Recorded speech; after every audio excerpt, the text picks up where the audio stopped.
Saya mengerti ayat itu seperti itu. Bukan untuk pertobatan, Efrem. Engkau mengerti dari mana? Konteksnya di mana? Karena itu janji ini untuk kamu, orang tua, untuk anak-anakmu. Pembaptisan ini ya, dan untuk semua yang akan datang. Kisah 2 ayat 38 selanjutnya. Tolong dibaca. Saya nggak bisa buka kamera karena akun baru tadi saya coba buka kamera nggak. Kisah 2.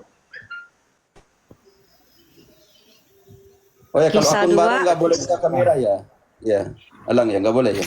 Nggak bisa. Ya? Boleh Romo, boleh. Bisa, Justru belum lebih bisa, bagus. Nggak, saya belum banyak. bisa. Penyair belum Oh bisa. ya, Oke, nggak ada silakan. pengikut. Oke, janji tentang pembaptisan ini hanya untuk orang besar atau untuk anak-anak juga? Silakan kita baca Kisah 3 ayat 38 selanjutnya. Kisah 3, 38.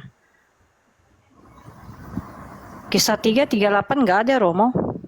Kisah 2 38 Oh, selanjutnya. 38. Iya ada ini. Dia. Jawab Petrus kepada mereka, bertobatlah dan hendaklah kamu masing-masing memberi dirimu dibaptis Tahan. dalam nama Yesus. Tahan. Oke, tahan penyair. Ini untuk orang dewasa?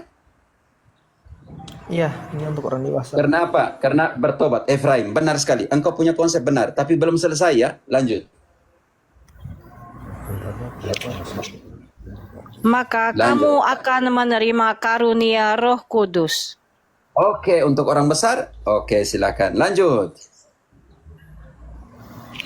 Sebab bagi kamulah janji itu dan bagi anak-anakmu dan bagi orang yang masih jauh, yaitu sebanyak yang akan Jadi pembaptisan dipanggil itu oleh Tuhan untuk Allah kamu, kita. orang besar, untuk anak-anakmu, dan untuk mereka yang masih jauh, yang akan Tuhan masukkan ke sana. Efrem, tidak usah cari di Google, Efrem. Dia tidak cari. Engkau belum mengerti penafsiran. Tadi Bapak, Yohanes 3 engkau belum Janji selesaikan. itu yang Janji dimaksudkan tentang itu apa? pembaptisan ini untuk orang besar, Janji yang dimaksudkan Ya. Petrus itu janji apa? keselamatan. Iya, janji keselamatan. Kenapa? Jadi kenapa- anak-anak tidak boleh selamat? Efraim, gimana? Kenapa anak-anak tidak boleh selamat? Emprem, coba bahasanya kalau manggil Bapak Romo ya, Romo ya. Oh iya, maaf. Santai saja, Efraim. Santai aja. Tadi udah. Saya pikir memahami salah betul tentang pembaptisan. Karena itu makanya saya tanya tadi, Efraim. Fungsi dan tujuan pembaptisan itu apa? Kalau seandainya Yohanes Pembaptis punya, masih dalam pertobatan. Tetapi Yohanes bilang dia yang besar nanti akan datang. Lebih besar dari saya dan saya tidak layak membuka tali kasutnya. Dan dia akan membaptis. Dengan apa? Dengan api dan roh. Itu tujuannya untuk apa? Untuk api dan roh. Buat perbedaan di sini, Efraim. Engkau harus mengerti. Kepenuhan roh.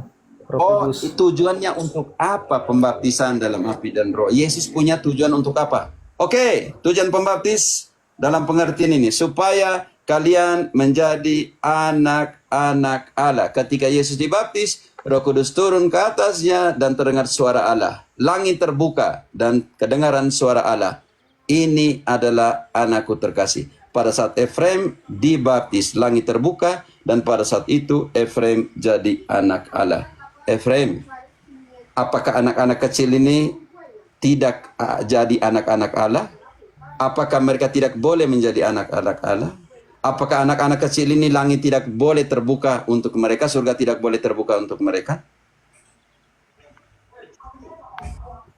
Pertanyaan saya. Boleh. Apakah mereka bukan menjadi anggota tubuh Kristus karena pembaptisan? Boleh, tapi anak-anak Apakah mereka tidak boleh menjadi pewaris? kepada Oke, Tuhan. Roma 8:17.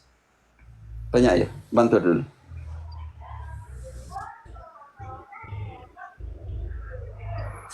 Roma 8:17. Ayat 17.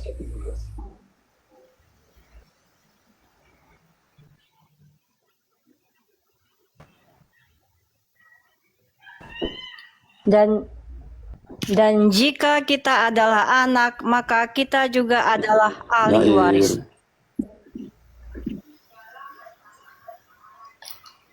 Nggak ada suara kah? Lanjut.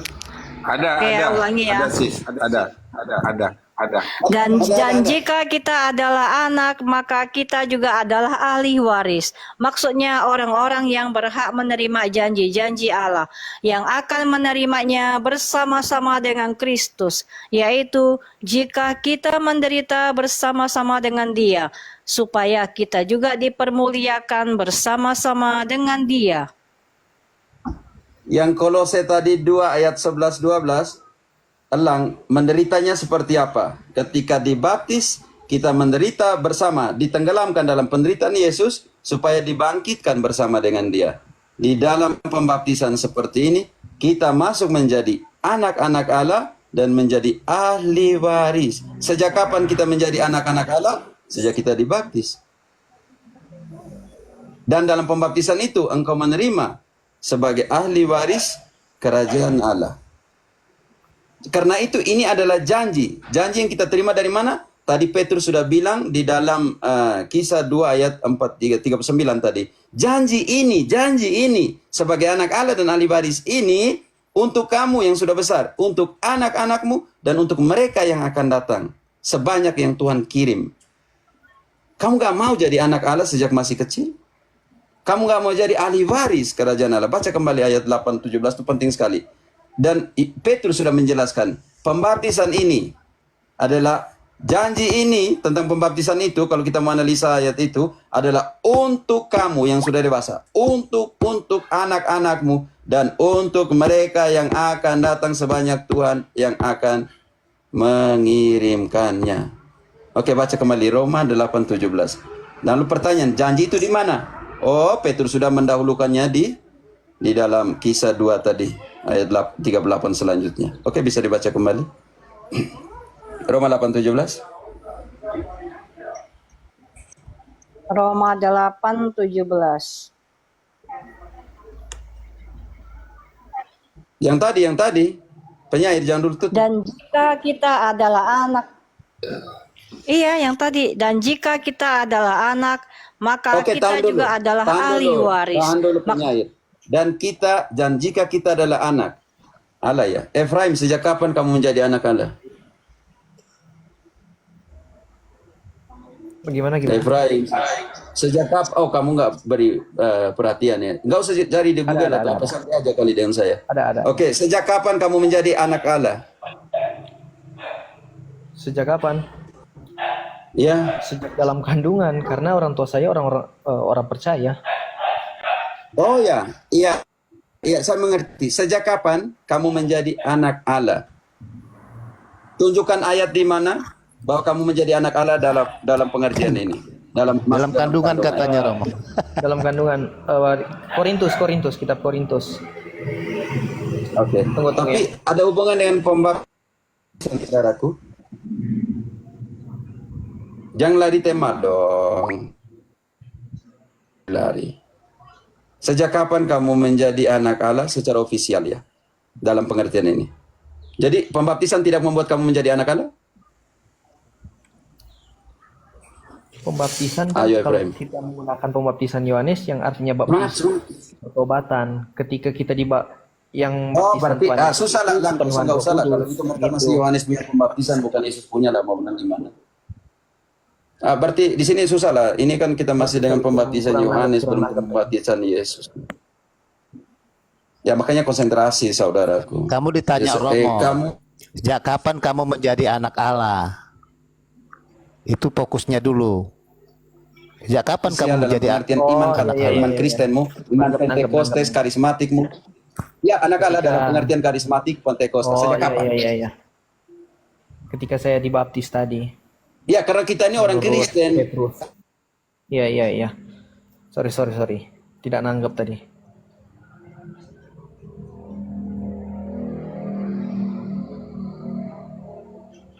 Oke, lanjut.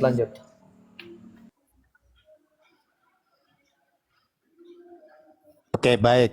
Tadi Efrem kan sudah dibaca, kamu Yohanes 3 ayat 3 sampai 5. Ya. Dibaptis menjadi anak kerajaan Allah kan? Itulah baptisan itu. Lahir dari air dan roh untuk menjadi kerajaan Allah. Tadi kan sudah dibacakan. Sejak itulah kita. Nah, lalu tadi sudah dikonfir oleh eh,